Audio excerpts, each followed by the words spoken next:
ونصلي على رسوله الكريم أما بعد. حضرات مشائخ، بزرگان دین اور صوفیاء کرام اپنے متوسلین و متعلقین اور مسترشدین کو جو بنیادی ہدایات دیا کرتے ہیں ان کا تذکرہ چل رہا ہے۔ ان میں سے پہلی ہدایت اللہ رب العزت والجلال کی محبت سے اپنے قلب کو سرشار کرنا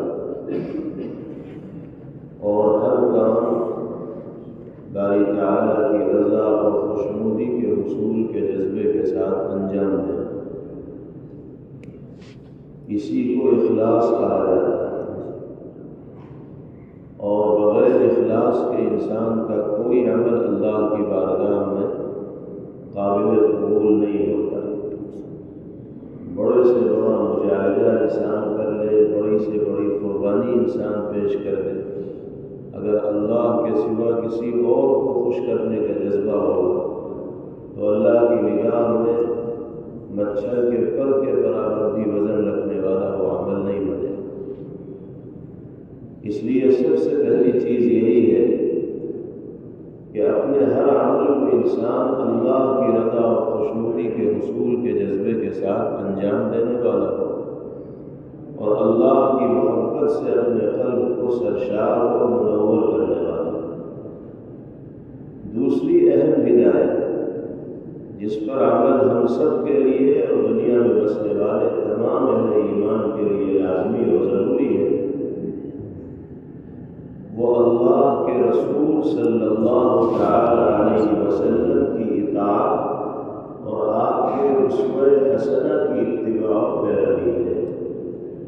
پہلی چیز اللہ کی محبت اور دوسری چیز اللہ کے رسول صلی اللہ علیہ وسلم کی اطاعت اور آپ کے اسوہ حسنہ کی اتباع و پیروی۔ یاد رکھیے کہ نبی کریم علیہ السلام کے اسوہ حسنہ کی اتباع و پیروی کے بغیر نہ معرفت خداوندی حاصل ہو سکتی ہے اور نہ انسان کو حقیقی نجات حاصل ہو سکتی ہے۔ اللہ کی معرفت حاصل کرنے کا راستہ بھی پیغمبر علیہ السلام کے اسوہ حسنہ کی اتباع ہے۔ جیسے قرآن کریم میں فرمایا گیا، قل ان کنتم تحبون اللہ فاتبعونی یحببکم اللہ ویغفر لکم ذنوبکم۔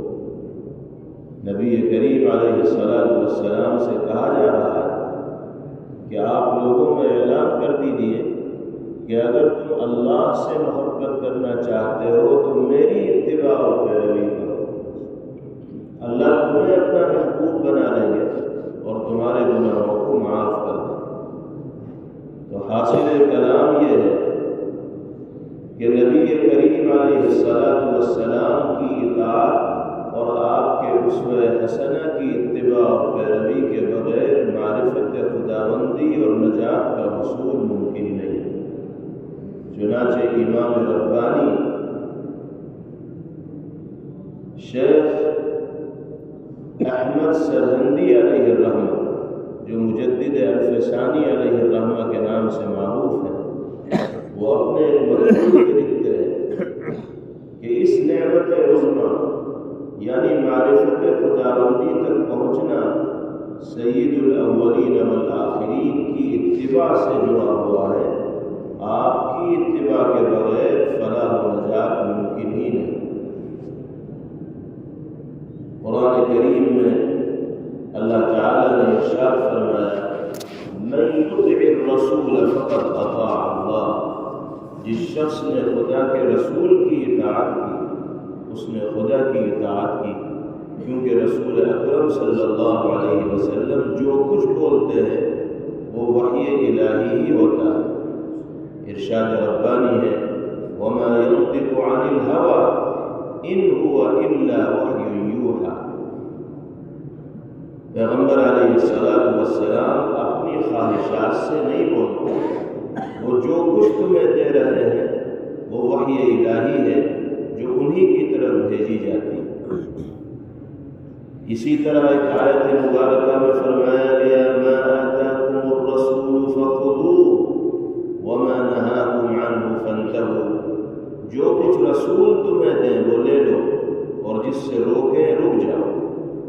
آپ کے ارشادات سے معلوم ہوتا ہے کہ کسی شخص کا اس وقت تک ایمان کامل نہیں ہو سکتا جب تک کہ رسول اللہ صلی اللہ علیہ وسلم کے ساتھ ہر چیز سے زیادہ محبت کرنے والا نہ بن جائے اور اپنی ساری خواہشات رسول اللہ صلی اللہ علیہ وسلم کے فرمان کے تابع نہ بنا دے۔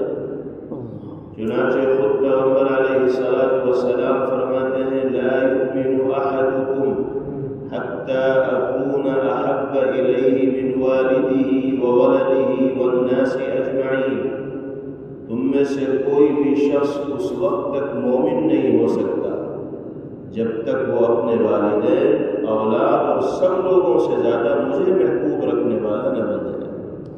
اسی طرح آپ نے فرمایا لا يؤمن احدكم حتى يكون هواه تبعا لما جئت به، تم میں سے کوئی بھی شخص اس وقت تک مومن نہیں ہو سکتا جب تک کہ اس کی خواہشات میرے لائے ہوئے طریقے کے مطابق نہ ہو جائے۔ تیسری چیز ہے تزکیہ نفس، اللہ کی محبت، اللہ کے رسول صلی اللہ علیہ وسلم کی اطاعت اور تزکیہ نفس۔ حضرات صوفیہ اور مشائخ جتنے مجاہدے ریاضات و عبادات کرتے ہیں یہ اپنے معتقدین و متوسلین کو ان ریاضات کا درس دیتے ہیں۔ ان سب چیزوں کا اصل مقصد نفس کا تزکیہ اور تطہیر ہے، یعنی دل سے گناہوں کی محبت نکل جائے اور شریعت و سنت کی محبت دل میں گھر کر جائے۔ مقصد اصلی یہی ہے، ذکر کرنا مقصد اصلی نہیں ہے، ریاضت و مجاہدہ مقصد اصلی نہیں ہے، ذکر اور ریاضت ذریعہ ہے مقصد اصلی تک پہنچنے کا، اور وہ مقصد اصلی ہے نفس کو رذائل سے پاک کرنا اور فضائل سے مالا مال کرنا۔ چنانچہ قرآن کریم میں اللہ تعالیٰ نے جناب رسول اللہ صلی اللہ علیہ وسلم کے مقاصد بعثت کو بیان کرتے ہوئے اسی موضوع کو ذکر کیا، اور حضرت ابراہیم علیہ السلام کی ایک دعا اللہ نے قرآن پاک میں نقل کی، ربنا وابعث فیہم رسولا منہم يتلو عليهم آياتك ويعلمهم الكتاب والحكمة ويزكيهم۔ حضرت ابراہیم علیہ السلام دعا کر رہے جو جد امجد ہے سرکار عالم جناب محمد رسول اللہ صلی اللہ علیہ وسلم، دعا کرتے ہیں کہ اے ہمارے پروردگار، میری اولاد میں ایک ایسا رسول بھیجیے جو لوگوں کو آپ کی آیات پڑھ کر سنائے، انہیں کتاب و حکمت کی تعلیم دے اور ان کے اندر کا، باطن کا، قلب کا اور نفس کا تزکیہ کرے۔ حضرت ابراہیم علیہ السلام کی یہ دعا جناب رسول اللہ صلی اللہ علیہ وسلم کی تشریف آوری کی شکل میں مقبول ہوئی۔ اللہ نے ابراہیم علیہ السلام کی دعا کو قبول کیا اور نبی کریم علیہ السلام کو دنیا میں انسانیت کے رہنما بنا کر بھیجا، اور جن جن مقاصد کے لیے ابراہیم علیہ السلام نے دعا فرمائی تھی، پیغمبر علیہ السلام کی بعثت کے مقاصد بھی وہی بتائے گئے۔ ارشاد ربانی ہے هو الذی بعث فی الامیین رسولا منہم يتلو عليهم آياته ويزكيهم ويعلمهم الكتاب والحكمة وإن كانوا من قبل لفي ضلال مبين۔ اللہ تعالیٰ ہے جنہوں نے ناخواندہ لوگوں میں انہی میں سے ایک رسول بھیجا جو انہیں خدائی آیات پڑھ کر سناتا ہے، ان کا تزکیہ کرتا ہے، انہیں کتاب و حکمت کی تعلیم دیتا ہے، اگرچہ وہ اس سے پہلے کھلی ہوئی گمراہی میں پڑے ہوئے تھے۔ اس آیت سے ظاہر ہے کہ نبی کریم علیہ السلام کی بعثت کا مقصد یہ تھا کہ لوگوں کو قرآنی آیات پڑھ کر سنائیں، ان کا تزکیہ کریں، کتاب و حکمت کی تعلیم دیں۔ لیکن غور کیا جائے تو واضح ہوگا کہ نبی پاک علیہ السلام کی بعثت کا اصل مقصد دلوں کی صفائی تھا۔ اس کو تزکیہ کہا جاتا ہے، اس لیے کہ دل اگر صاف ہو گیا تو پھر انسان کے سارے اعضاء و جوارح صحیح راستے پر چلیں گے، کیونکہ آیات مبارکہ کی تلاوت ہو، کتاب و حکمت کی تعلیم ہو، ان سب چیزوں کا اصل مقصد دل کی صفائی ہی تو ہے۔ کیونکہ اگر تعلیم سے تزکیہ قلب اور تطہیر نفس حاصل نہ ہو تو پھر پڑھنے پڑھانے سے کیا فائدہ؟ آدمی صبح سے شام تک 20 پارے پڑھ لے اور گناہوں سے نہ بچے تو اس پڑھنے سے کیا فائدہ ہوگا؟ اصل مقصود تو یہ ہے کہ اللہ کی معرفت دل کے اندر پیدا ہو اور گناہوں سے تنفر دل کے اندر آئے۔ تو درس و تدریس، تعلیم و تعلم، پڑھنا پڑھانا سب فضول ہے اگر تزکیہ نفس نہ ہو۔ اسی لیے اللہ نے فرمایا قرآن پاک میں، قد افلح من زکاها وقد خاب من دساها، بے شک وہی شخص کامیاب ہوا جس نے اپنے نفس کو پاک کیا، اور وہ ناکام و نامراد ہو گیا جس نے اپنے نفس کو مٹی آلود کر دیا، یعنی گناہوں سے بھر دیا۔ تو اصل مقصد کیا ہے؟ تزکیہ نفس ہے، تصفیہ قلوب ہے، دل کی صفائی۔ تصوف جن رضائل اخلاق سے اپنے اندر کو پاک کرنے کی تعلیم دیتا ہے وہ یہ ہے، ان کو اچھی طرح سمجھیے کہ تصوف کن رضائل سے نفس کو پاک کرنے کی تاکید و تعلیم دیتا ہے۔ بدنیتی، ناشکری، جھوٹ، وعدہ خلافی، خیانت، بے ایمانی، غیبت و چغلی، بہتان ترازی، بدگوئی، بدگمانی، خوشامد و چاپلوسی، بخل و حرص، ظلم، فخر، ریا، نمود، حرام خوری وغیرہ، یہ ہیں وہ سارے کے سارے گناہ جن سے بچنے کی تاکید تصوف کے راستے کے ذریعے لوگوں سے کی جاتی ہے، اور یہ تاکید قرآن و سنت کی تعلیمات و ہدایات ہی کی روشنی میں۔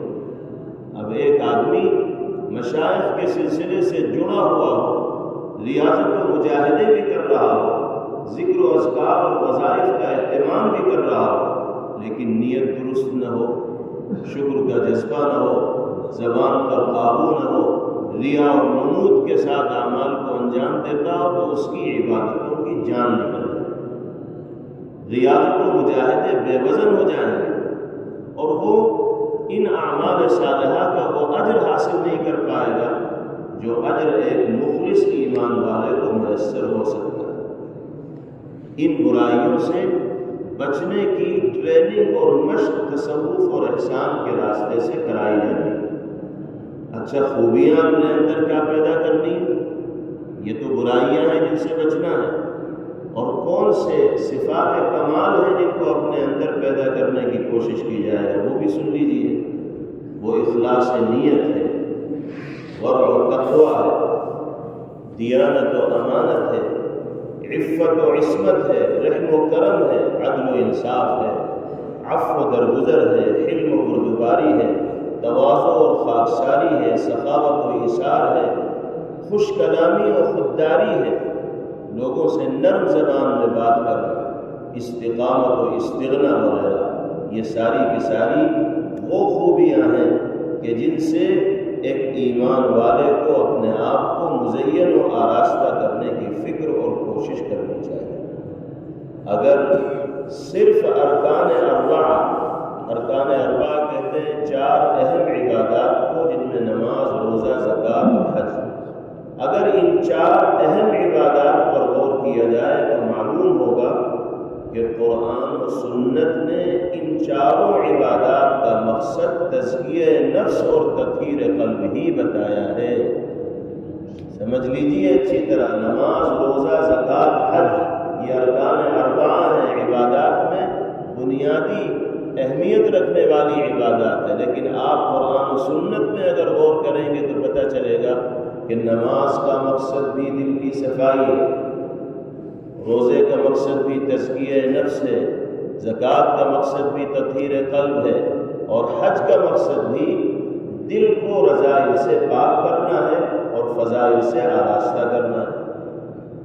یہ صرف ہوائی باتیں نہیں ہیں بلکہ قرآن و سنت سے اس پر استدلال کیا جا سکتا ہے۔ چنانچہ قرآن پاک میں فرمایا گیا نماز کے بارے میں ان الصلاۃ تنہی عن الفحشاء والمنکر، بے شک نماز بے حیائی اور برے اعمال سے روکتی ہے۔ نبی کریم علیہ السلام نے فرمایا من لم تنہ صلاته عن الفحشاء والمنکر فلا صلاۃ له۔ آپ نے فرمایا کہ جس ایمان والے کی نماز اس کو بے حیائی سے، منکرات سے اور گناہوں کے کام سے نہ روکے تو اس کی نماز نماز ہی نہیں۔ وہ نماز کہے جانے کے لائق نہیں کہ جس نماز کو پڑھنے کے بعد آدمی جھوٹ بھی بول رہا ہو، بدنگاہی بھی کر رہا ہو، غیبت بھی کر رہا ہو، چغلی بھی کر رہا ہو، ناشکری بھی کر رہا ہو، بدگوئی بھی کر رہا ہو، بے حیائی کا مرتکب بھی ہو رہا ہو، تو ایسی نماز در حقیقت نماز کہے جانے کے لائق۔ پتہ چلا کہ نماز کا مقصد بھی دل کی صفائی ہے، گناہوں کی نفرت دل میں پیدا ہو۔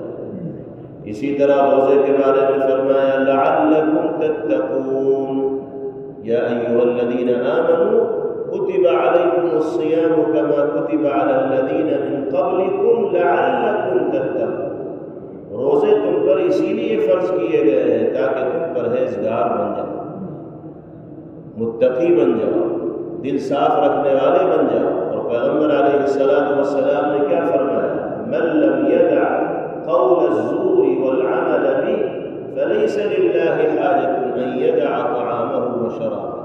جو آدمی جھوٹ بولنے سے اور جھوٹی باتوں پر عمل کرنے سے نہ رکے تو اللہ کو کوئی ضرورت نہیں کہ وہ کھانا پینا چھوڑ دے اور اپنے آپ کو روزے داروں میں شمار کرے۔ یہ تو فاقہ ہو جائے گا کہ روزہ بھی رکھ رکھا ہے اور جھوٹ بھی بول رہے ہیں، جھوٹی باتوں پہ عمل بھی کر رہے ہیں اور ڈھٹائی کے ساتھ گناہ بھی کر رہے ہیں۔ پتہ چلا کہ روزے کا مقصد بھی تصفیہ قلب، تزکیہ نفس اور دل کی صفائی ہے، تقوی کی صفت سے مالا مال ہونا۔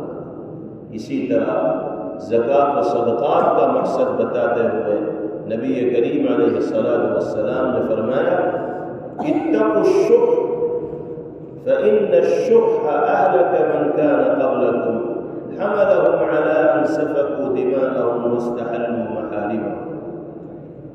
نبی کریم علیہ السلام فرماتے ہیں زکوٰۃ و صدقات دیا کرو اور نفس کی کنجوسی اور بخل سے اپنے آپ کو بچاؤ، کیونکہ بخل و کنجوسی نفس کا ایسا رذیل خلق ہے جس نے تم سے پہلوں کو ہلاک کر ڈالا، جس کے سبب انہوں نے خوریزیاں کی اور حرام چیزوں کو حلال کر دیا۔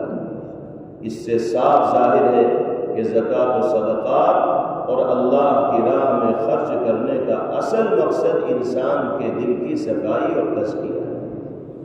آخری عبادت رہ گئی جسے حج کہا جاتا ہے، اس کا مقصد بھی تزکیہ ہے۔